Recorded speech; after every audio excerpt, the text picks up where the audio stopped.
to buy and bring in fuel from Malta to Nigeria. And they are so rich right now. You are going through hell. Of course, your favorites, Davido, Burna Boy, Wizkid, they are in Nigeria right now, paid to come and entertain the rich criminals, the economic jackass, who have mopped up what should have been your commonwealth for themselves. And that's enough entertainment for you. That's enough satisfaction for you, because you have no economic sense. You have no economic brain. You have no idea how the entire system is rigged against you. You don't. And that is why we'll keep having a lot of people dying because of a bag of rice. Here is what Makinde Ibadan, Agodi Emperor, had to say about the children that died because of 5,000 naira in Ibadan 2 days ago. Sorry for the poor audio, okay? That's the most they could get. I could get from them. It is a TV presentation where, it was like the governor explained this kind of, but this is the best I could get from them. Please manage it. Makinde Ibadan. Children, innocent souls. I remember when my father was on his deathbed. I loved him so much, and said that I even prefer that I should die. Look at me. And he looked at me and said, look, we have had a good life. He was going to 76, maybe few weeks, 3 or 4 weeks to 76, but I was, I think, 45. And he said, look, we have had a good life. You are just starting out. So if God asked me to come now so that you can make your own impact. But when I look at these children, it's even better for us to go and let those children, let them live. Maybe some of us, we've achieved some things. Potential president, the dream is dead. Potential inventors, so looking at all of that, for me, a bad day is the least thing after that tragedy. People may think, okay, these things happen. Yeah, it does. But this one is totally different because of the people involved. They are very innocent, and also because of the fact that this is something that we should have avoided. If we were involved, if we play a role very well, that live responsibly. So that's majorly not bad day for me this year, because seriously for money, this is it's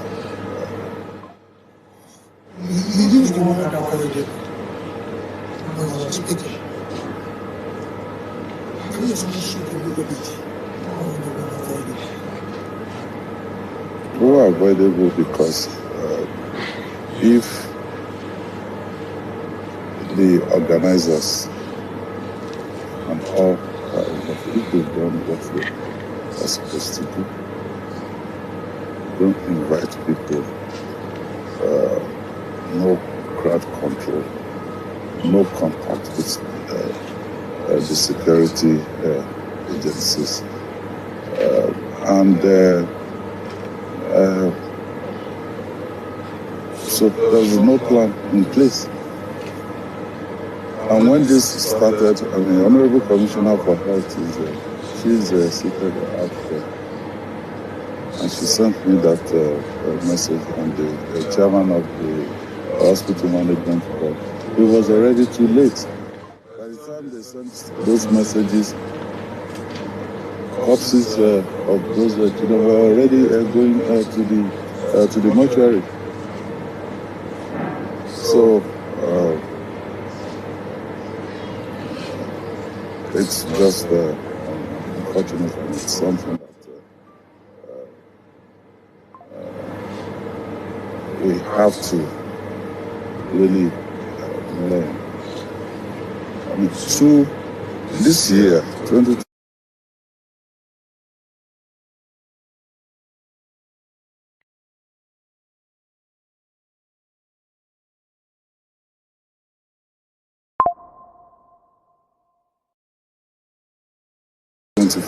Two major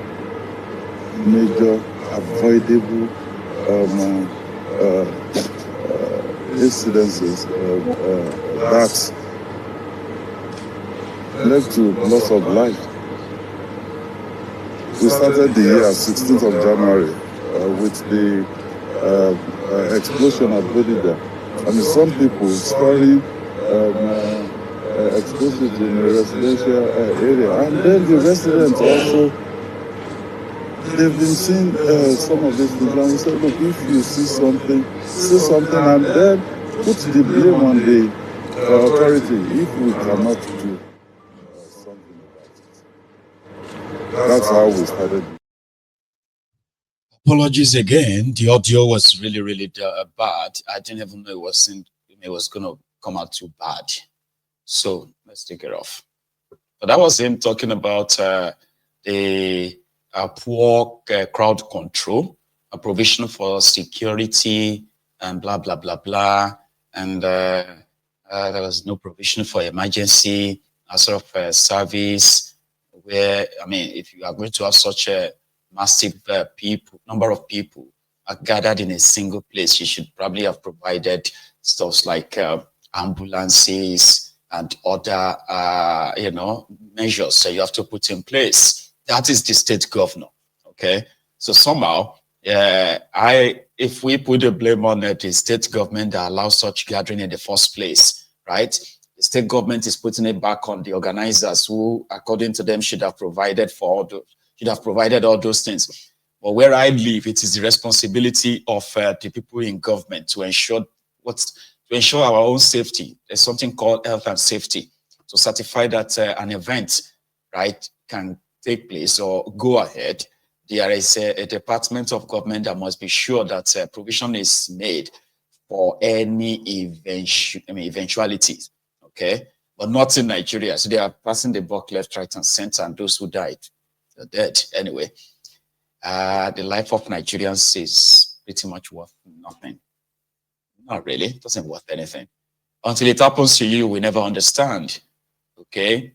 And if you think your life is worth something that you can fight for, lucky you. You are probably a privileged one. We are talking about, tens of millions of people whose lives worth nothing to these guys. Except for during the elections to use them to validate their robbery. And anybody can receive the news. And to those of us who live abroad, a lot of you are saving the lives of your loved ones. A lot of our loved ones could have ended up in all those crowds, in any of those crowds, right? Yeah, I mean, you have no idea how deep the poverty that these guys have created in that contraption. You don't have no idea how deep it has gone, or how much of people it has attracted like magnets as we speak. It's so unfortunate, but it is Nigeria. And if you escape being, being trampled upon, stepped on, or get killed in a stampede in this season, you also need to watch out for the men in black, the Nigerian police, who can pick you up anytime, or they are kidnappers on their own. And we have two types of kidnappers, okay? There is no record of how much Nigerian police extorted from people in 2024, but we have the record of how much the Fulani terrorists, the Boko Haram terrorists, and others extorted from the innocent Nigerians who are at the mercy of these terrorists. You can't be protected. You have to find your ways around it. And if you get kidnapped, then you have to also figure out how you are going to get out of it. Because right now, the terrorists in Nigeria, they are protected by these unseen hands. I have to say, never in my life would I believe that in Nigeria will get to a stage where terrorists will have their own social media accounts on TikTok. Baba, terrorists, they go live on TikTok in Nigeria. No joke. Terrorists are displaying their wealth in Nigeria on TikTok, on social media. I mean, they can be traced. Yeah, they can be traced, but they won't be traced. Okay, so if you get kidnapped by a Fulani terrorist, you will pay ransom. If you get kidnapped by the police terrorist, you also pay ransom, but they have names for them. So the police, it is called bail. They will extort you, threaten you, lock you up until you pay or your family pay. To the Fulani terrorists in the bush, it is called ransom. But it's all ransom. Take a look at these young men who were picked up by the Nigerian police, and until they extorted them, and those who couldn't pay, they remained in detention for doing nothing.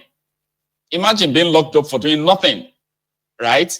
Is that not abduction? So guys, let me know, what did you guys do?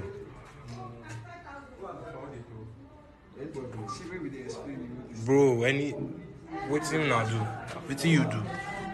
Picture, small picture, just to snap fashion, street photo, content with phone. That is why you're here with your phone. They won't collect money with pass phone. 50K, bill, 50K, 250. They won't collect money with pass phone. Phone photography. No phone, you. Our phone.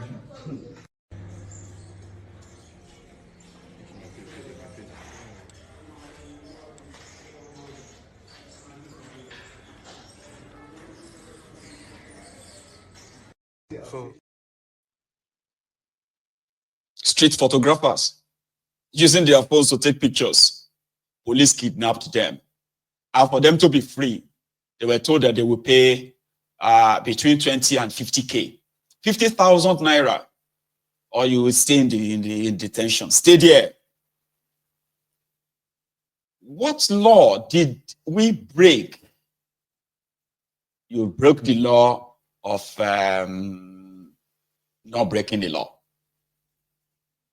So you have to pay before we let you go. Is that not kidnapping? It is Nigeria, man. And it is always the young people, the poor ones, that are the immediate victim. They are the ready-made victims. You know? But for the other kidnappers, those ones are flexing on TikTok. 2.23 trillion naira was paid to terrorists in Nigeria in 2024. Here is some of them displaying their cash on TikTok.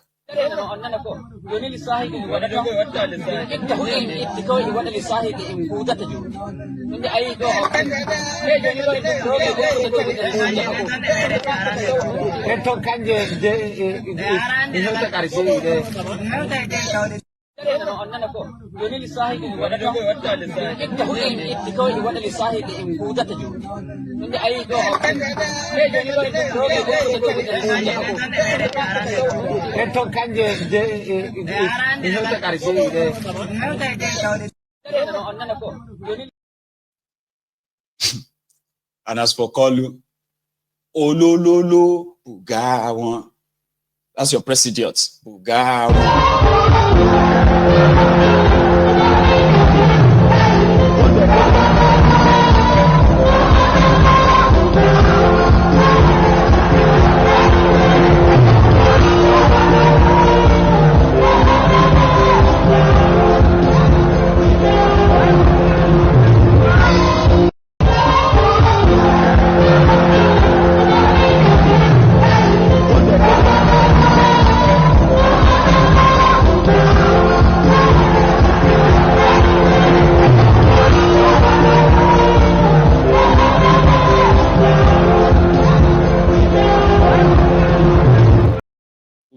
one. Let me see you buga one. Olololo buga one. Is about royalty. Ojaye lekon se look on. A lot of people get trampled on and died, or if you, that's your problem, man, you know, like, forget it. It's been a great year for them. And it's looking like 2025 is going to even be a greater year for them. So you can continue to pray for a better Nigeria. Maybe someday that's going to happen. And if it doesn't, that's your problem. It is not theirs. Remember this woman, Rhoda Jatau. The story is quite unique, okay? They killed Deborah. Let me see if I can bring Deborah's, Deborah Yakubu.